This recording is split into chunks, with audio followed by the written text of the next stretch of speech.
So hi guys, welcome back to our channel. For this video guys, i-share ko po sa inyo ito guys, checking account ko, yung pag-open ko ng checking account. So napakadali lang po guys nung pag-open ko nito. Wala po pong 1 hour yata yon. So fast transaction po ako.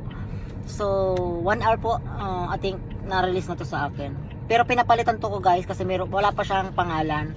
So within that day guys na nag-apply kayo guys, pwede nyo na pong madala ito guys. Pero wala po siyang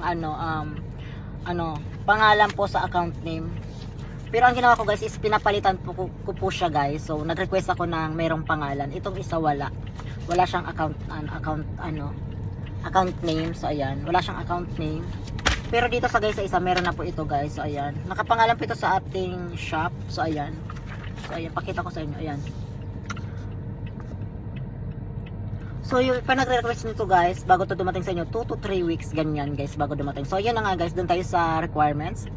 So what are the requirements guys? So only have to do guys is dapat mayroon kayong bangko na guys na mayroon kayong account guys. So doon din kasi kayo mag-open. And then yung requirements ko guys is meron kang valid ID, is kahit isa lang ganyan. Tapos yung contract nyo guys, kung bakit kayo mag-open nito guys. So yun na nga, dinala ko yung contract with my yung inuupahan ko.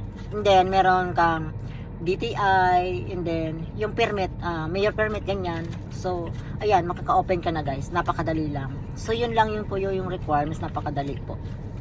So ayan, ma-release na sa iyo agad within that day. Also within 1 hour guys ng pag-open nyo. So ayan. And then gusto nyo pong mayroon siyang pangalan, yung account name dito is mag-request po kayo ulit ng nito. Pero ako kasi kailangan ko sa agad, kaya kinuha ko to. So 300 po yung bayad nito pag kada isang ganito 300. So dito kasi wala po siya. Wala siyang account name, ayan po. Blank pa po siya. So ayan.